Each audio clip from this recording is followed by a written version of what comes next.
मैं डॉक्टर देवेंद्र कुमार मिश्र, सहायक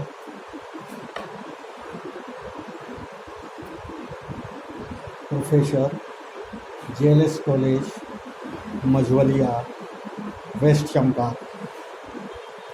आज हम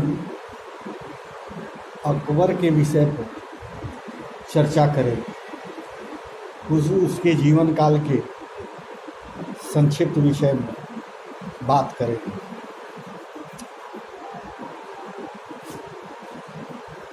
अकबर का जन्म 15 अक्टूबर 1542 में अमरकोट में हुआ था। उनके पिता का नाम हुमायूं था। उनका अपना पूरा नाम अबुल फतह जलालुद्दीन मोहम्मद अकबर था। अकबर का विवाह सलीमा सुल्तान बेगम के साथ हुआ था, मरियम के साथ हुआ था, उज जमानी बेगम साहिबा के साथ, जोधाबाई के साथ हुआ था। जोधाबाई राजपूत थे। अकबर हुमायूं का बेटा था और हुमायूं पहले से ही अपने साम्राज्य का विस्तार भारत में कर रखा था। 1539-40 में चौसा और कन्नौज में होने वाले शेर शाह सूरी के साथ युद्ध में पराजित होने के बाद मुगल सम्राट हुमायूं पश्चिम की ओर अपना रुख किया।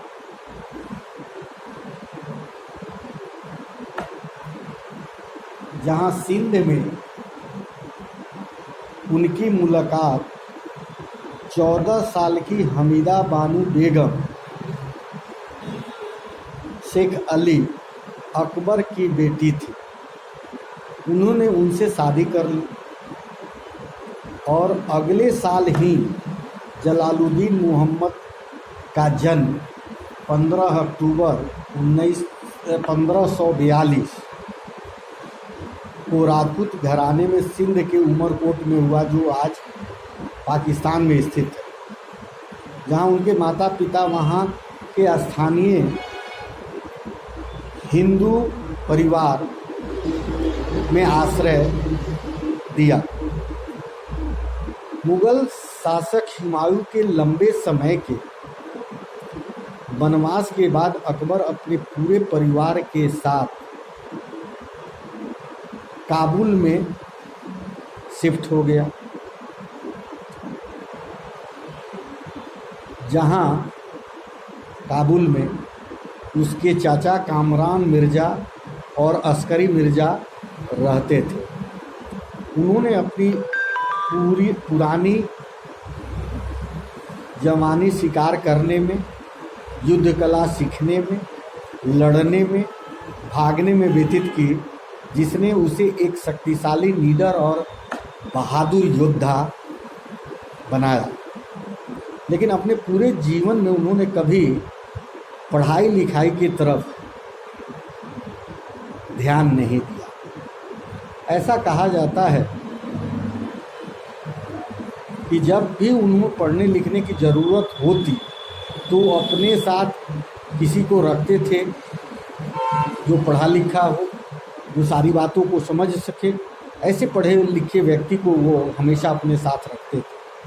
1551 के नवंबर में अकबर ने काबुल की रुकैया से शादी कर ली। महारानी रुकैया उनके ही चाचा हिंदल मिर्ज़ा की बेटी थी। कौन थी? उनके चाचा चचेरी बहन थी, जिससे उन्होंने शादी कर ली। अकबर के शासन के अंत तक 1605 में मुगल साम्राज्य में उत्तरी और मध्य भारत के अधिकांश भाग सम्मिलित थे और उस समय के सर्वाधिक शक्तिशाली साम्राज्यों में से एक था। बादशाहों में अकबर की ऐसा बादशाह था जिसे हिंदू मुस्लिम दोनों वर्गों का बराबर प्यार और सम्मान मिला। उसने हिंदू मुस्लिम संप्रदायों के बीच की दूरियां कम करने के लिए दीने इलाही नामक धर्म की स्थापना की। उसका दरबार सबके लिए हर समय खुला रहता था, चाहे वो हिंदू हो, मुसलमान हो, किसी भी जाति से का हो। सामान्य न्याय की बात उनके दरबार में होती थी। उनका दरबार सबके लिए खुला रहता था। मुस्लिम सरदारों की अपेक्षा हिंदू सरदार उनके दरबार में अधिक थे। अकबर ने हिंदुओं पर लगने वाले जजिया कर को समाप्त किया। जजिया कर आप जानते हैं, इस पर हम आगे विस्तृत रूप से चर्चा करेंगे। जजिया कर मुसलमान शासन में गैर मुस्लिमों पर लगाया जाता था, जिसमें विशेषकर हिंदू और ब्राह्मण पर ये कर लगाया जाता था। अकबर ने हिंदुओं पर लगने वाले जजिया की ही नहीं समाप्त किया, बल्कि ऐसे अनेक कार्य किए जिसके कारण हिंदू और मुस्लिम दोनों उनके प्रशंसक बने, उनको चाहने वाले बने। अकबर मात्र 13 वर्ष की आयु में अपने पिता नसरुद्दीन मुहम्मद हुमायूं के मृत्यु के उपरांत दिल्ली की राजगद्दी पर बैठा। बहुत ही कम उम्र में अकबर को शासन चलाने का अवसर मिला, क्योंकि उनके पिता का स्वर्गवास हो गया।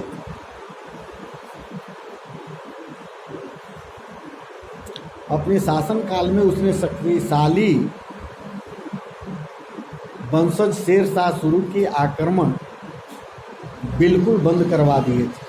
साथ ही पानीपत के द्वितीय युद्ध में नव घोषित हिंदू राजा हेमू को उसने पराजित किया।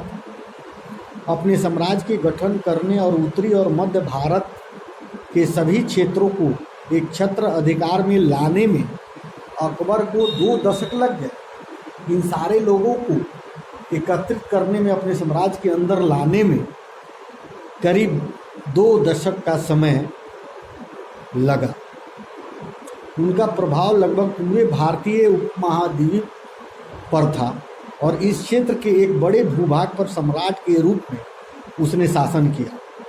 सम्राट के रूप में अकबर ने शक्तिशाली और बहुल हिंदू राजपूत राजाओं से राजनयिक संबंध बनाए और उनके यहाँ विवाह भी।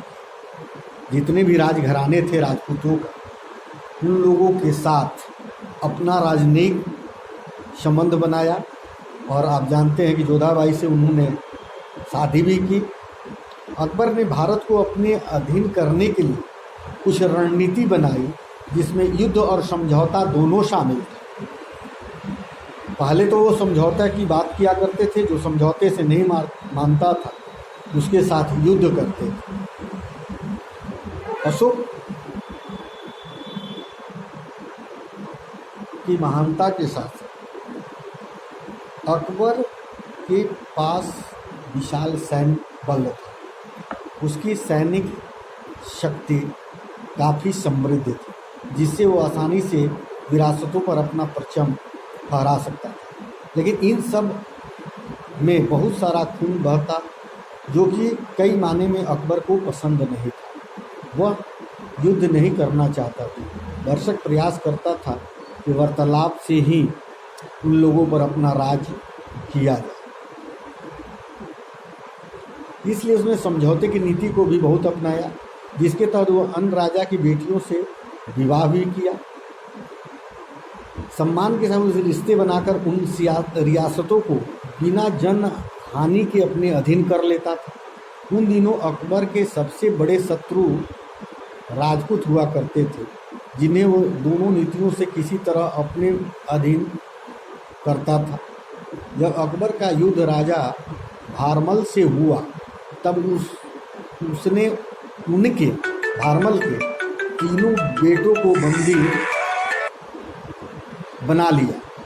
तब राजा भारमल ने अकबर के सामने समझौते के लिए हाथ बढ़ाया और इस तरह राजा भारमल की कन्या राजकुमारी जोधा का विवाह अकबर के साथ किया गया। जोधा ही मुगल साम्राज्य की मरियम उज़ जिसकी संतान राजा बनती है, बनी।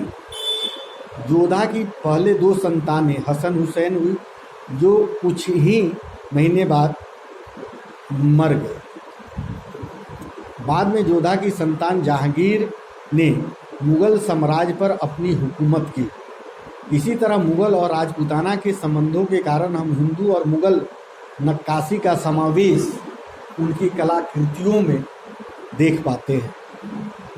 अकबर ने साम्राज्य का बहुत विस्तार किया। अकबर अपने साम्राज्य का विस्तार सदैव करना चाहता था। इसके लिए उसने सीधे ही संघर्ष करने, वैवाहिक संबंध स्थापित करने, अधीनता स्वीकार करने वालों शासन में पद देने से तथा मित्रता करने की नीति अपनाई।